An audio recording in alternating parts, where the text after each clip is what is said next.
Hello everybody, this is Maniac for Bricks, and I'm here today with a movie review. I saw Guardians of the Galaxy today, and yes, I'm probably one of the last people to see it, but you know what?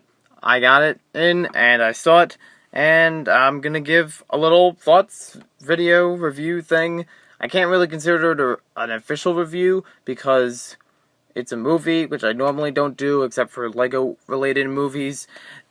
And it's really informal, so I'm really not expecting, this to be something really well thought out. But I'll just, tell what I thought of the movie. That's what it's all about. So, as you can see on the screen, we have my own custom version of, what's his name? Peter Quill and Rocket Raccoon, which is called Rocket in the movie. And I also have something else here with us. I got a bag of sour Skittles from when I saw the movie. I still have money to go, and I decided to make this into a sort of challenge, because I know everyone on the internet loves to make challenges, or loves to be part of them. So my challenge is, I'm going to give this movie review, as long as it takes, and every 15 seconds in the review, I will eat one of the sour Skittles. It's not a candy that I like Skittles a lot, but sour ones, I can't say I don't like them. I still need to get used to them, but it's still interesting, as a thought for the challenge. So, once I start the timer, which I do have an actual stopwatch ready, to, keep track of when I eat the sour Skittles, then we'll go on with the review and, see how well it goes. And by the way, if I say anything wrong, please correct me kindly in the comments. Don't make it rude. And also, if I don't seem as big a fan of the movie as everyone else is, that's just my personal opinion. So please don't be, again, don't be rude in the comments and don't be disrespectful of what I thought. It's my own opinion. It's, based on my experience with Marvel and knowledge of the movie, which is slim to none. And here we go. So I'll start the timer, and at the first 15 seconds, there will be the first sour Skittle. So here we go. Guardians of the Galaxy was an interesting movie to go into, especially knowing that it's not your average Marvel movie in a bunch of different ways. But one of the big ones that really hit me was the fact that it isn't about superheroes. Here comes the first one.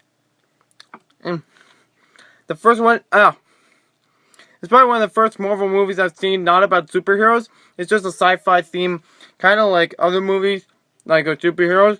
But this is like a more, there we gotta go with the other one. Yeah. It's more like outer space. I can't really classify the characters having superhero powers, because they're aliens and sometimes they have special abilities, or slight genetic modifications that could just go under science fiction. Another one. So, I don't know how much I'm going to spoil in this video, but I thought it was kind of interesting. Oh, another one. I thought the beginning of it was kind of interesting, but very open-ended and really didn't leave a lot of room for detail, especially for someone like me who had no idea what's going on. And I don't really know much.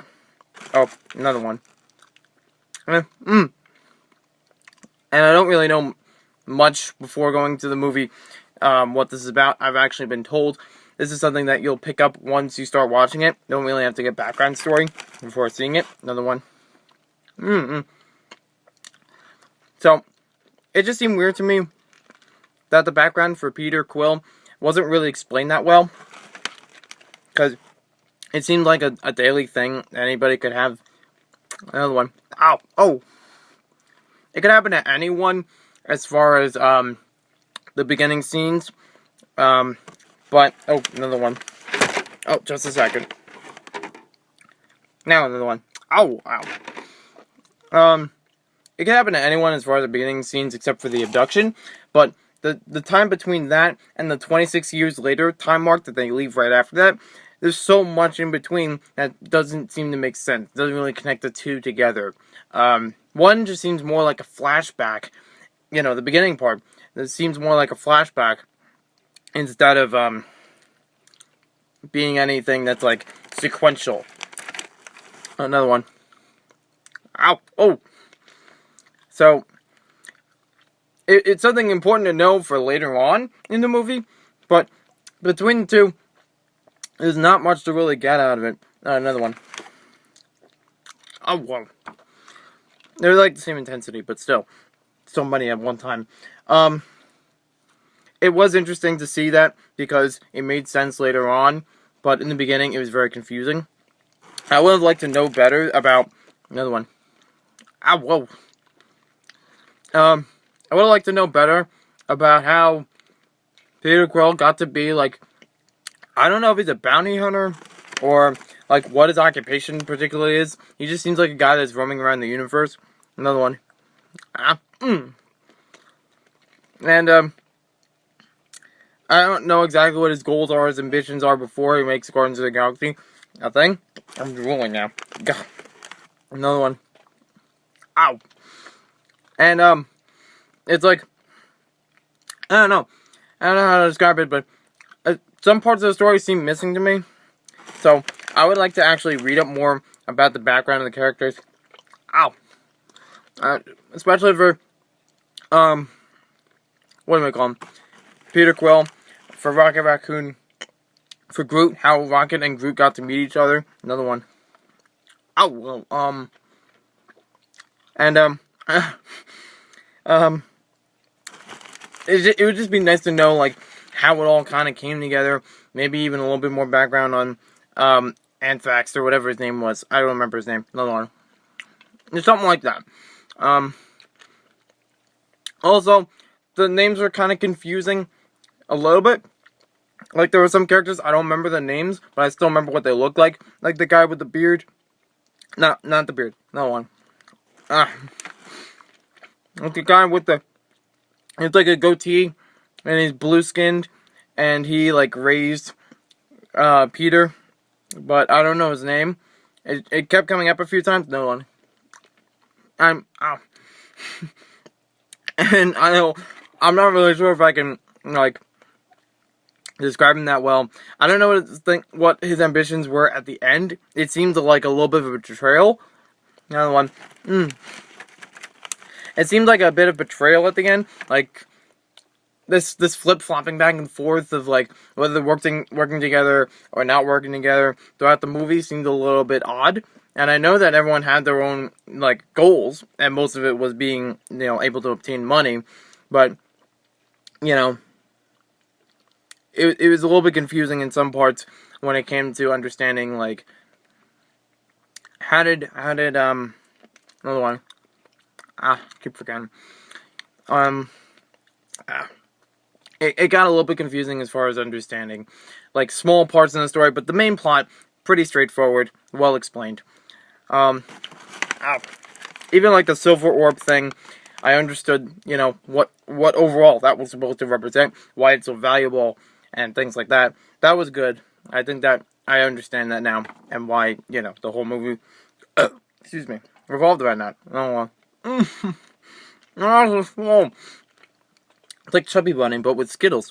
But, the fighting scenes were pretty cool. I really like the fighting. Oh, it's really tickling my tongue. The fighting scenes are pretty cool. I like the choreography that they did. I think they did a good job between the characters.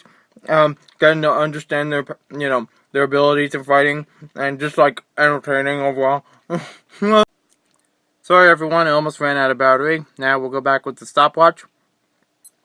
So overall, I think it was a good movie, and I know it's hard to say it all in this one video because the camera keeps stopping, but I think they did a really good job visually.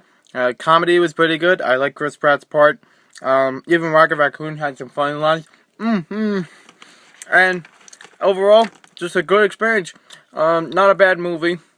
I wouldn't say it's my favorite. I wouldn't say it's better than the Avengers, but I still had a fun time watching it. So thank you for watching this video. Thank you for watching this video. Hope you guys enjoyed it. I hope you enjoyed my pain with these sour Skittles. And we'll see you next time with more LEGO videos and some other stuff. I can't say if I'll get any Guardians of the Galaxy sets though.